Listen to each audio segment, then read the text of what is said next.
the music plays, we'd like to invite you to close your eyes, relax, rest in the presence, and hold space.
Namo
Ganapataye Namo Namaha.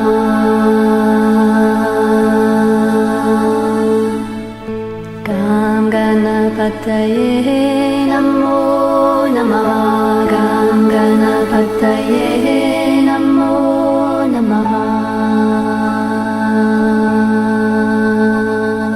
Jai Ganesha Gananatha Dayaniti Sakala Vignya Karadura Hamari.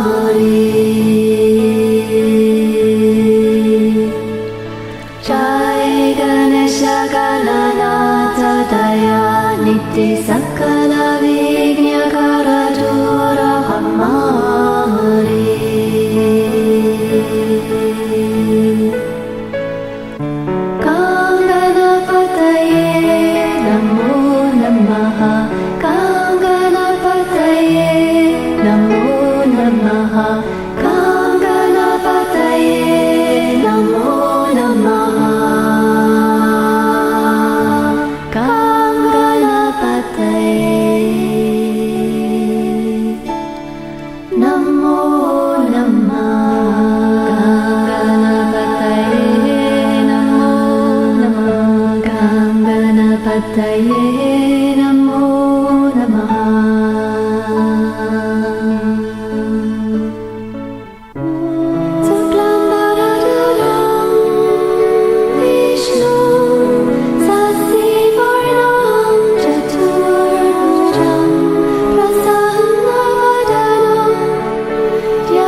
Jai Ganesha Gananatha Dayaniti Sakala Vignya Karadura Hamari.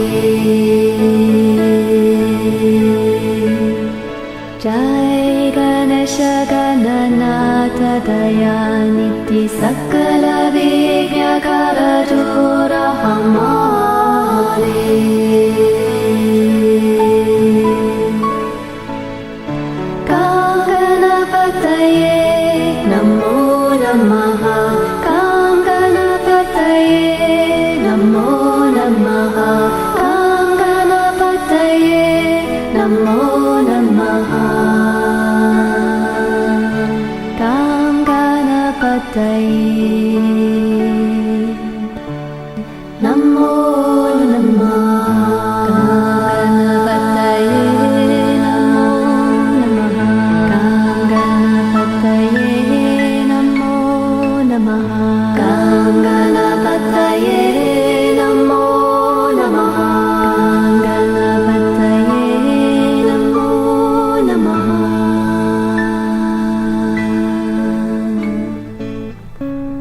Om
Namaste. Welcome. Welcome to our weekly online satsang. Satsang is a Sanskrit word that means community of truth. It really describes any spiritual community of two or more people who are on the path of awakening and transformation, or come together to share their presence, their journey, their challenges, their breakthroughs. We strengthen each other exponentially when we join together like this. So, welcome. We're glad you're here tonight.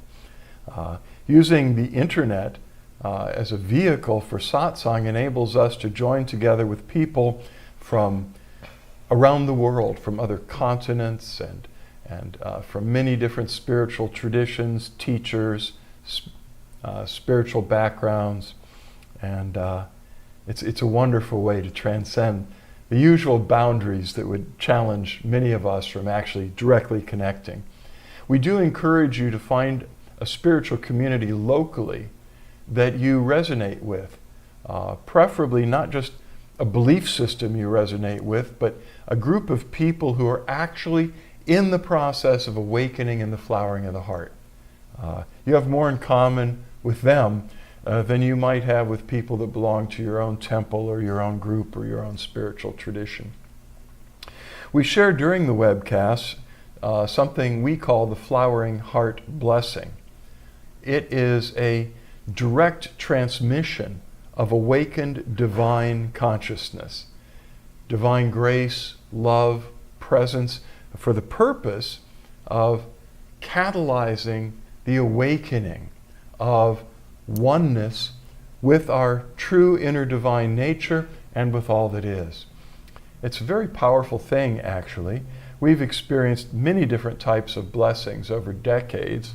Some of them are sublime. There are many at work on the planet today helping humanity to collectively shift from an insane civilization of competition, conflict, and war to the new earth of cooperation, harmony, and peace.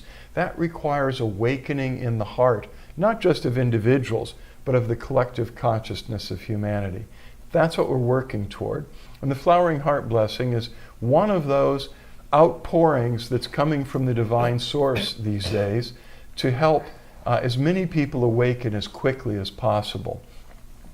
The Flowering Heart Blessing, the divine told us when it was revealed to us about 8 years ago, that the divine said this is not filtered through any avatar or master or saint or spiritual organization or hierarchy. It comes directly from me, and I give it to whomsoever I will as a gift of grace. So don't charge for it, because grace is free, undeserved, unearned, and unpaid for, at least by us.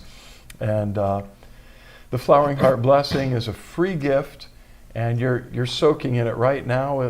It'll keep flowing to you throughout this entire webcast and beyond. And the divine said, tell people when they receive this blessing, if they connect with it and enjoy it and want to pass it on to others, you are instantly initiated just by receiving one of these blessings. If you need to know more about it, to feel more confident, go to our website, floweringheart.org. There's all kinds of information. There's a 36-minute initiation video where we explain it a little bit more in detail and take you through a guided meditation. But you're getting it right now. So please join us. Invite the divine to pour the Flowering Heart Blessing through you to all the participants with us this evening and those that will ever tune in and watch this video at any time in the future. For there is no distance or separation in time or space, in spirit. And this Flowering Heart Blessing is spirit, direct awakened divine consciousness. It's a nice thing to have flowing to you. It's even more sublime to have it flowing through you. So join with us. Before I forget, yesterday we had our monthly interfaith communion with the Cosmic Christ, and the internet signal dropped out 14 minutes into it. It was really powerful, I'm told, and it was. And fortunately, this time, we got the recording on our hard drive. So I posted it later. It's there on Facebook Live and Vimeo. If you go to either of those platforms, to my profile page on Facebook Live, you'll find it. And it's I think it's worth listening to. Yeah. The subject of the meditation was the power of intention. And it was very powerful. And it's very important that we learn how to use focused intention at this time to get the work done on this planet.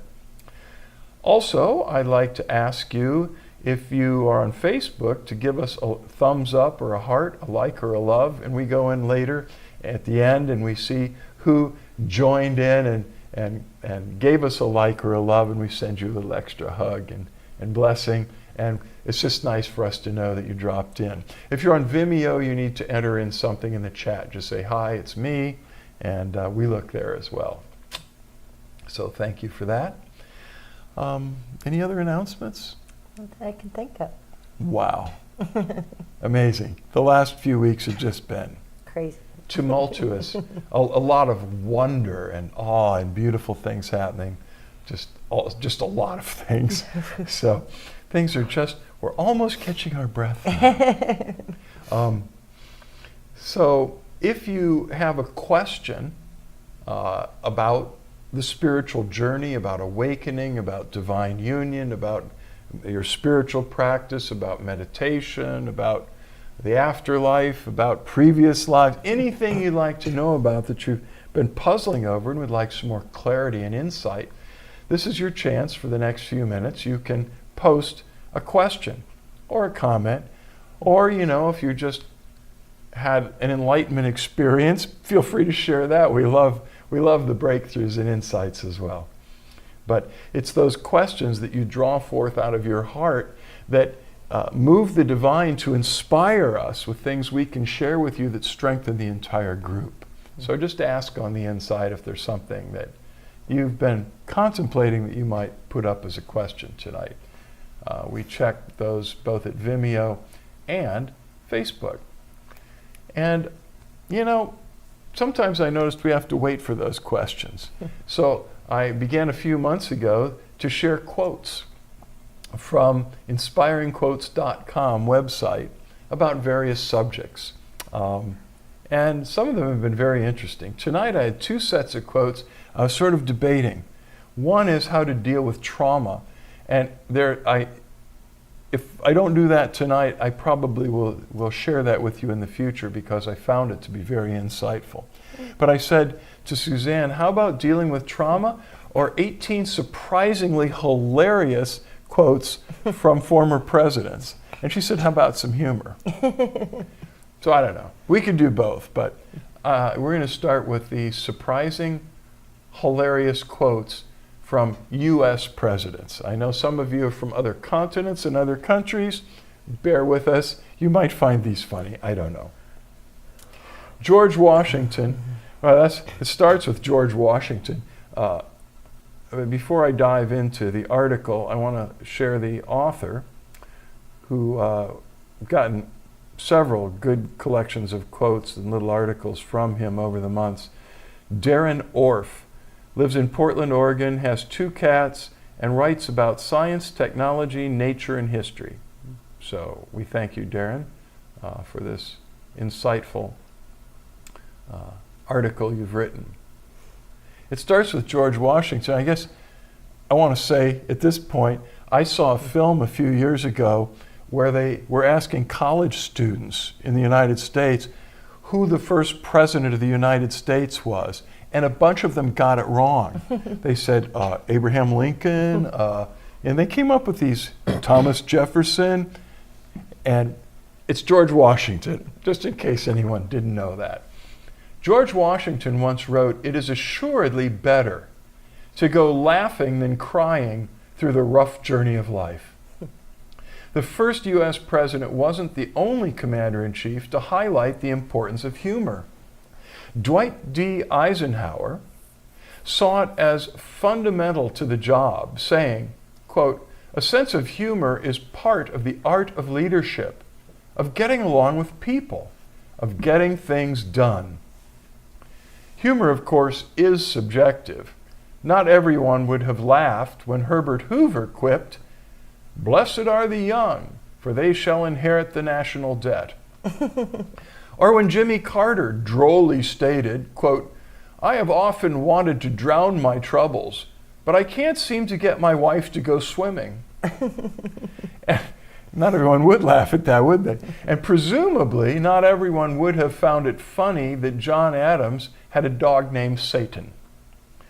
Some presidents are known for their sense of humor, be it Lincoln's sarcasm, Reagan's endeavoring wit, or Obama's fondness for dad jokes. Others became known more for their gaffes and unintentional word salads. Perhaps most notably George W. Bush and his Bushisms. Quote, "Who could forget, quote, they misunderestimated me." Here's some examples. They misunderestimated. Yep. Here's some examples of the former funny quotes from U.S. presidents who were deliberately trying to get a laugh. And you know, politics being what they are, if you can find any humor in it at all, you're doing good. So, okay, the first quote. "If I had to name my greatest strength, I guess it would be my humility. Greatest weakness, it's possible I'm a little too awesome." Barack Obama. "There is no pleasure in having nothing to do. The fun is in having lots to do and not doing it." Andrew Jackson.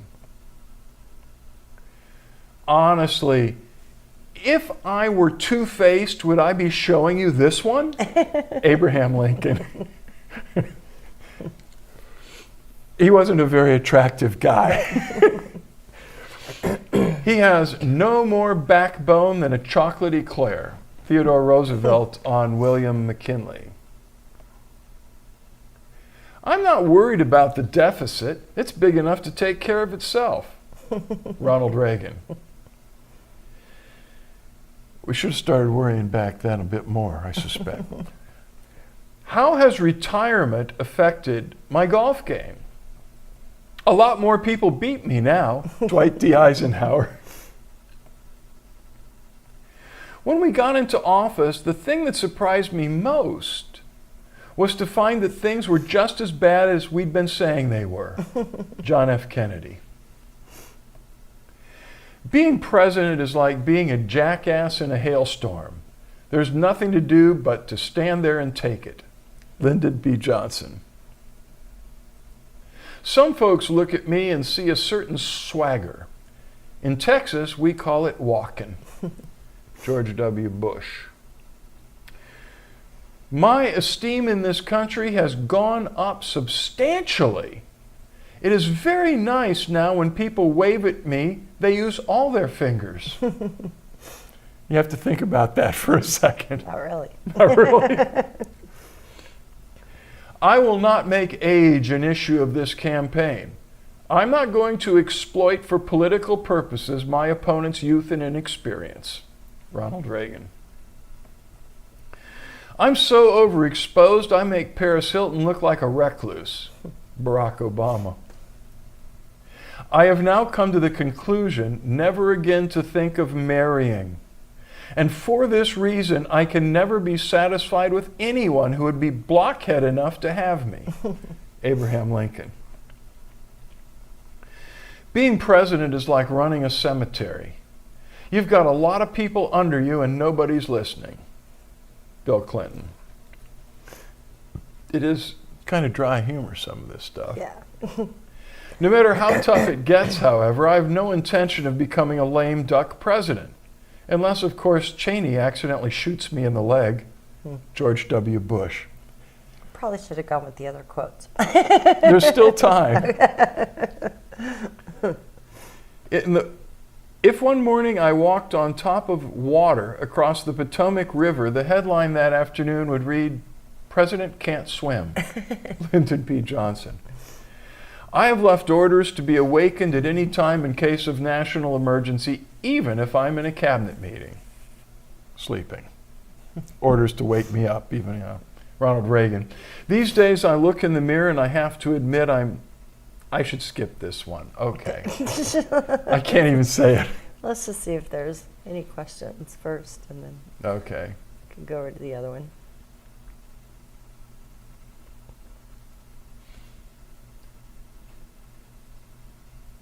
So you want to dive into questions? If there are any. Well, there's one. Okay. How do you develop rock solid faith, Michael Christopher?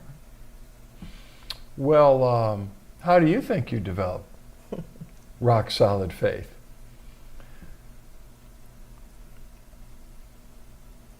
Do you want me to comment on it? See, I know you know. I mean, the simple answer is faith comes by hearing. Hearing, really hearing with your heart the utterance of the divine. Faith comes by hearing, and hearing by the Word of God. Faith is a gift. Faith is a gift that comes from opening to a relationship of trust with the divine. Faith is built on trust. Faith sees things with the eyes of the heart that are not manifest to the physical senses or to the mind, because our hearts are touched by divine grace and the promise of the divine, and some of the insights that the divine has infused into our hearts are so powerful that they're more real to us than what we see, than what we hear, than what the mind can compute. And we begin to respond to that calling of the heart above and beyond the mind and beyond the senses and beyond reason. Whenever we do that, our faith deepens and becomes stronger. Whenever we draw back in fear, we don't respond to the calling of the heart to trust this little insight in our hearts that's telling us that what the divine is promising is more real than our current circumstances. I mean, maybe the divine says, come, I'll awaken you and you can experience union with me. If we respond to that, even though there's no evidence that any of this makes any sense at all and it seems nuts, then our spiritual sensitivity is heightened and our faith is deepened.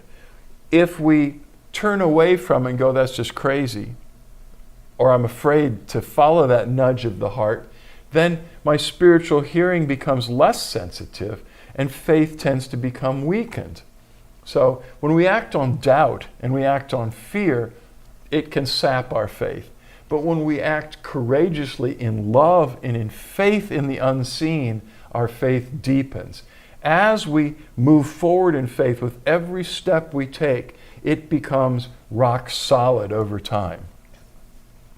And the rock, the solid rock, is our connection with the divine itself that becomes more and more real and more alive and more of a guiding force than any philosophy or religious doctrine or our thoughts or what our physical senses tell us or what the most brilliant people and scientists tell us. We begin to trust that voice, that light in our hearts. So it's a journey.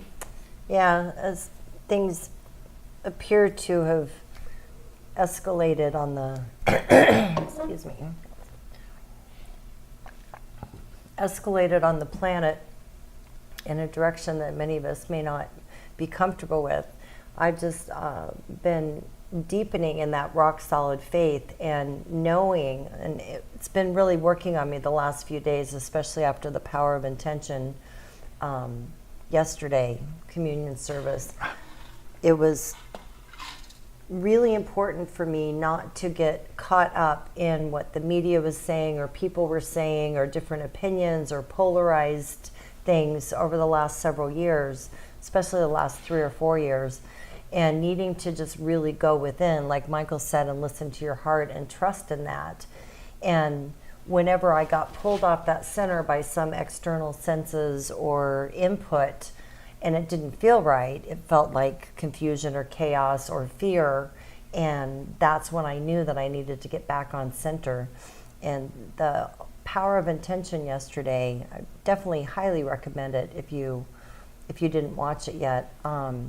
It reminded me of that. It reminded me that I haven't been as focused on the intention of how we would like to see the world, and I need to get back to that more, because I was really intensely praying a lot.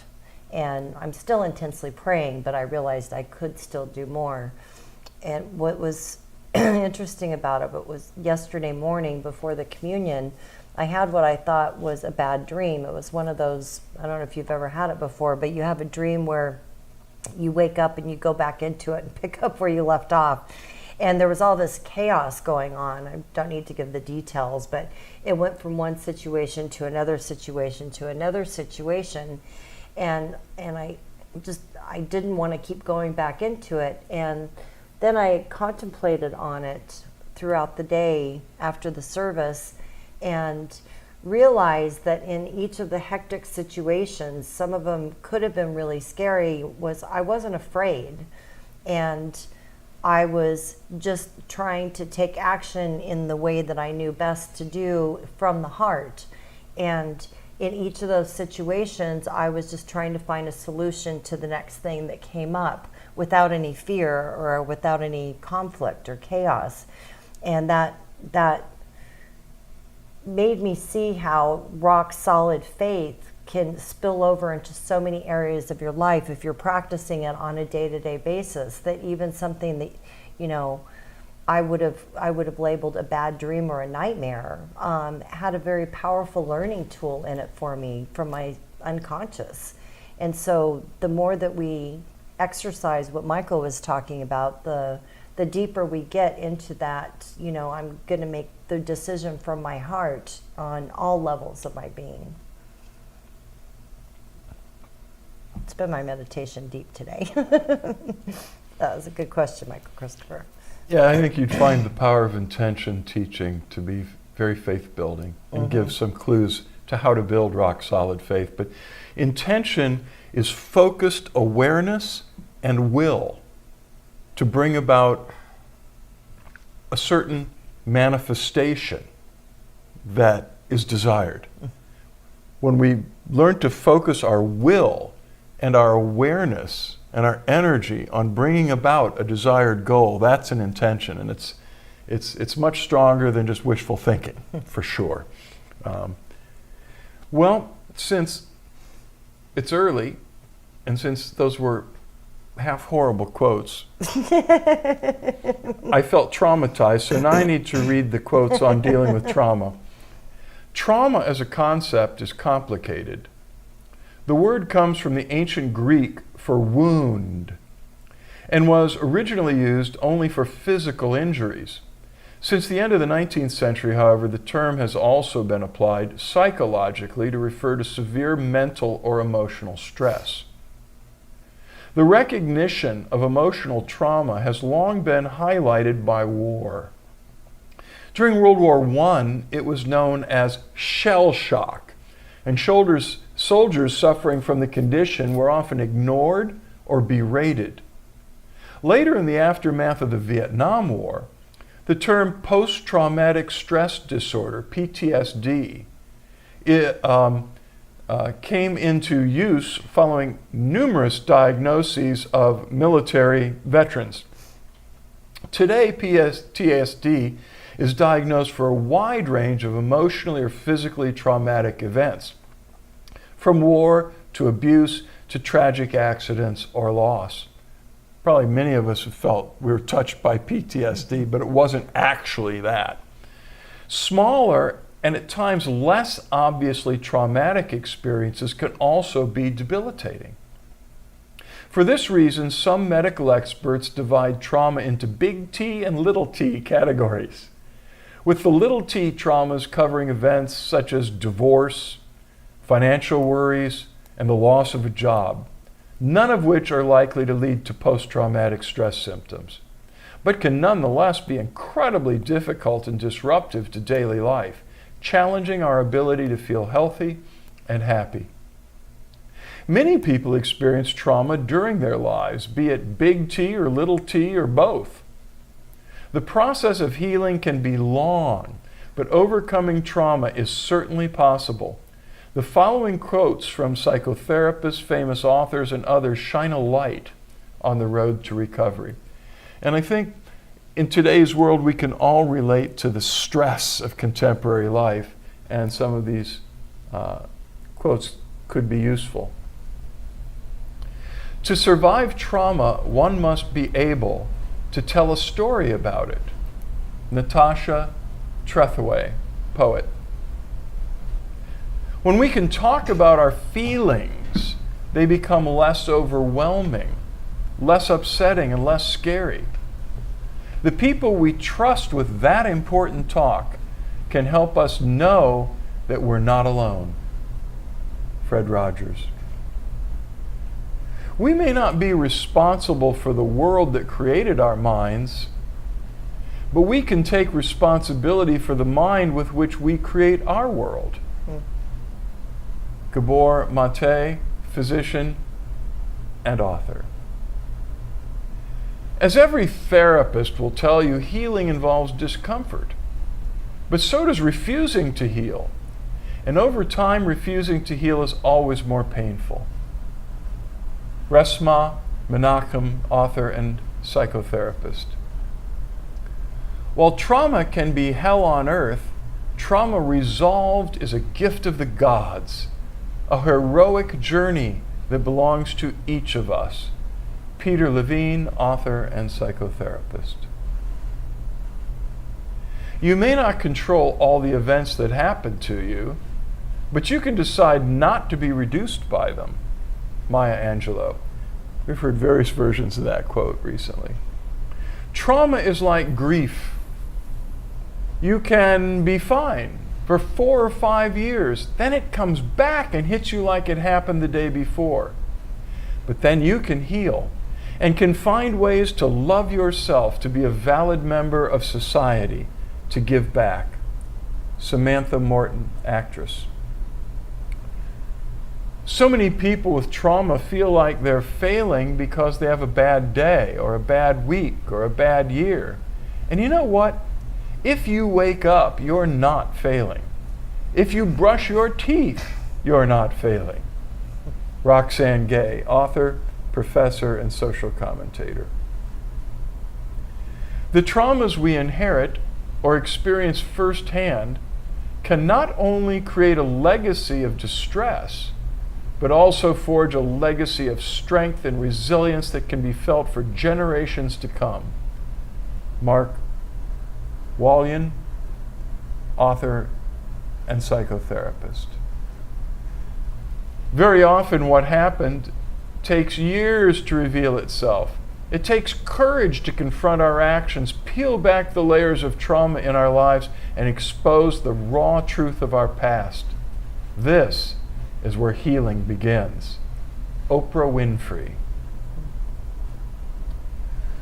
One of the hardest things was learning I was worth recovery. Demi Lovato. Healing is not a one-time event, but rather a journey. As it relates to healing the wounds of trauma, it is a journey from helplessness, which is the essence of trauma, to mastery. Jasmine Lee Corey, author and psychotherapist. I've been searching for ways to heal myself, and I found that kindness is the best way. Lady Gaga. Someone who has experienced trauma also has gifts to offer all of us in their depth, their knowledge of our universal vulnerability, and their experience of the power of compassion. This was compiled by Tony Donnell, who is an English writer of nonfiction and fiction, living on the edge of the Amazon jungle. I like a lot of his stuff.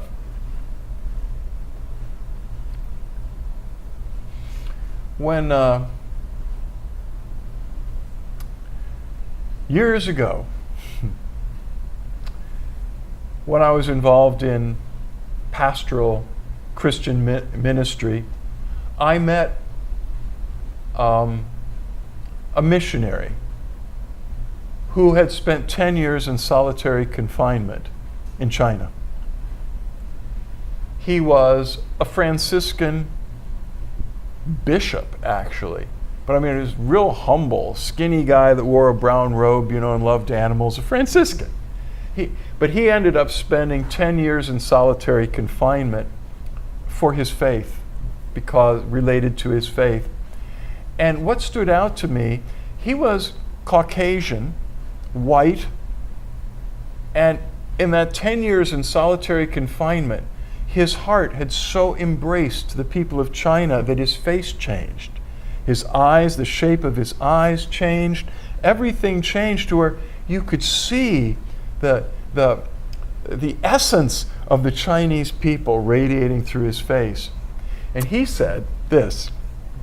He said that in speaking to many missionaries, but this was back in the time when it was very dangerous to do anything like that, many missionaries he had met in China at that time who had been imprisoned for their faith, had suffered great loss and trauma because of their faith.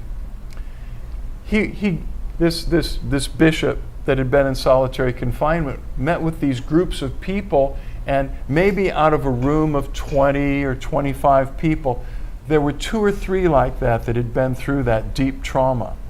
And just walking into the room before he met any of them, he could just scan the room, and those 3 people were the ones that was just shining. They were just shining because that depth of trauma that they had been through had forced them and enabled them to go deep, deep within and draw on the strength of the divine within. And you could see it. Just their presence was energizing and liberating, and told a story. But then he'd ask each of them where they were from, what their story was, and he began to notice that people like himself that had suffered so much were just radiant. I'm not saying go out and suffer, but to realize that what appears to us to be traumatic in our lives is indeed, and we need to honor that, and we need to love ourselves enough to go through the healing process, but it can be a source of tremendous strength. Those victories and those healings and that transcendence of trauma that we experience over time becomes a reservoir of strength that we can draw out to other people.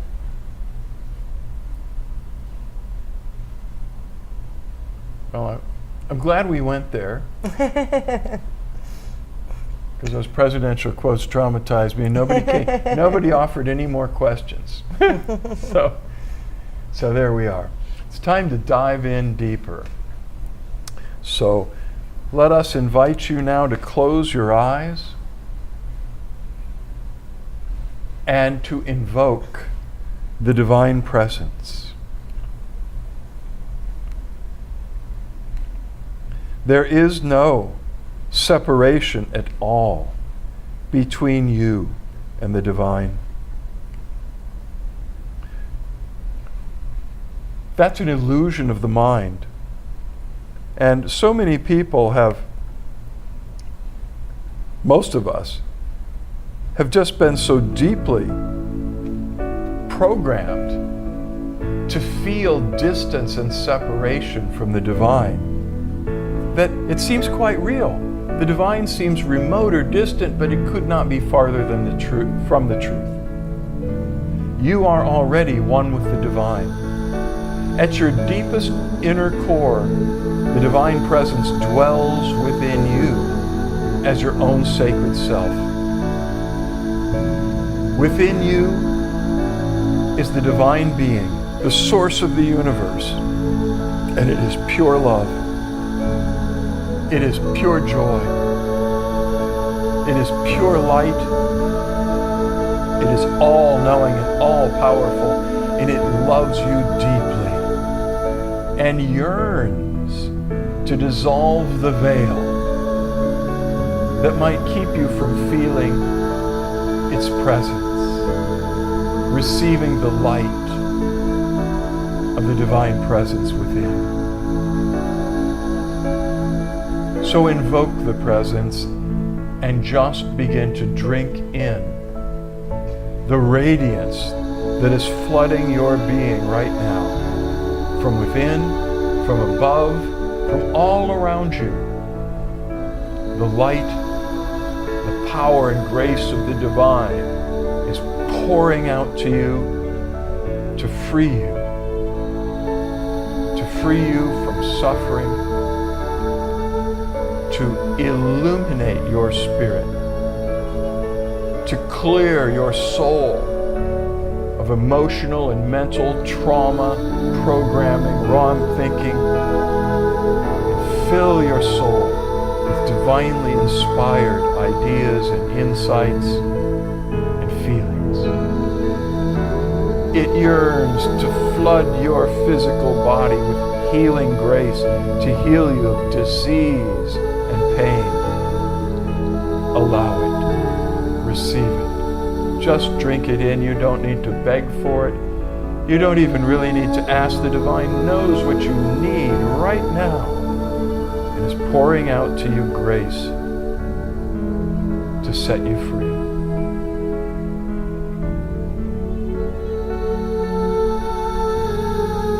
The divine yearns to flood your relationships with grace to set them right, to heal them and make them healthy and solid. To shine through your life out into the world with the light of awakening and healing and freedom. Simply receive and allow the presence to do its work in you now.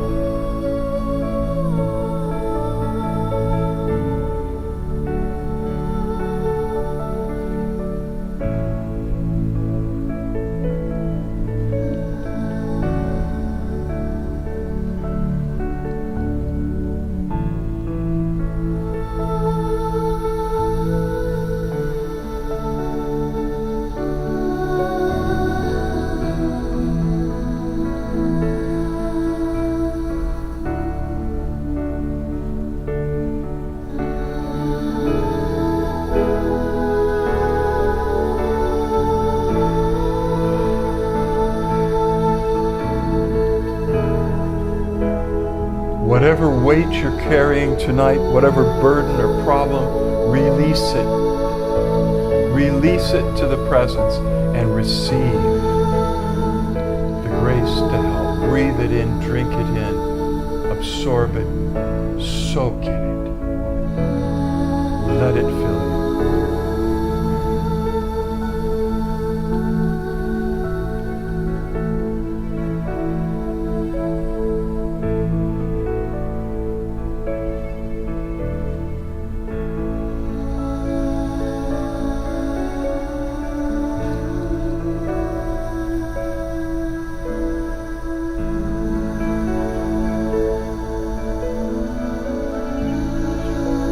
Now imagine, with your eyes closed, that we're all sitting in a blessing circle together, and lift up your hands with your palms open, facing forward, and let us all invite the divine presence to pour the flowering heart blessing through all of us to all the other people sitting in the circle with us.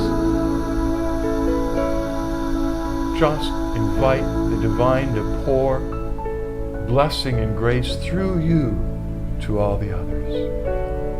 It's flowing back to you through them.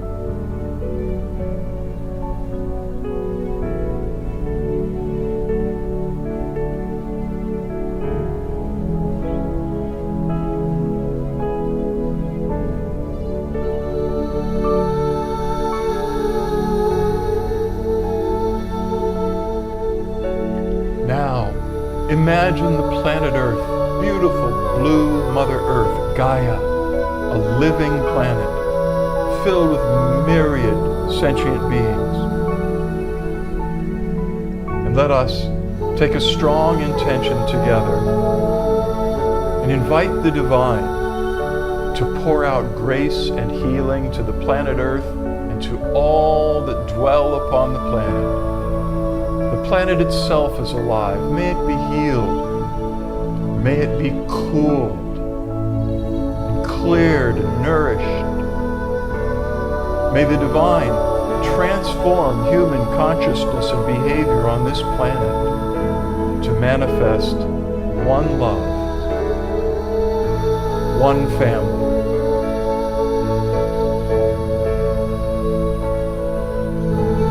To melt away hatred, blindness, division, and awaken divine love in the hearts of all humanity.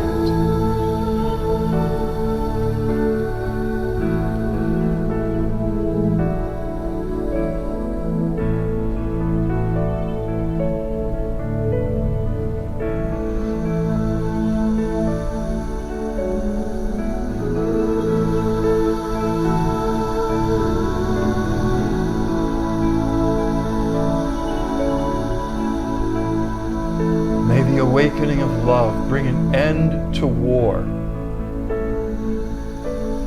and all destructive behaviors, and bring the manifestation of the divine to and through humanity.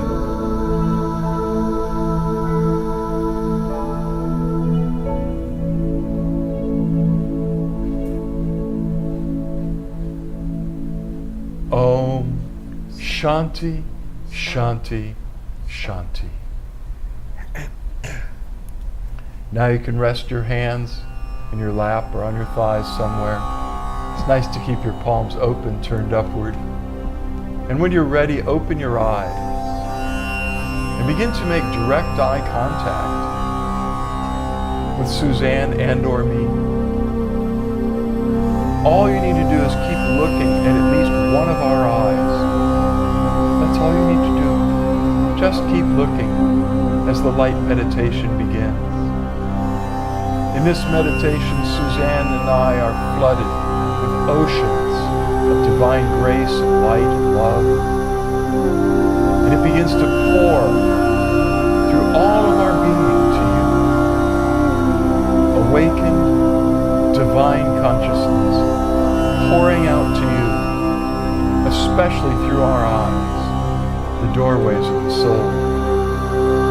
As you keep looking, the light streams out through our eyes, in through your eyes, into your heart of hearts, causing the light of awakening and the flames of divine love to burn brighter and brighter within.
meditating as long as you like. Or you could lie down nearby in Shavasana. That's a yoga asana that's simple. You just lie on your back with your eyes closed, your arms loosely at your sides with your palms opened and turned upward, and just dissolving gratitude in the presence. We love you very much. Much love, light, and blessings. Until we cross paths again, know that the divine within us beholds the divine in you, and we bow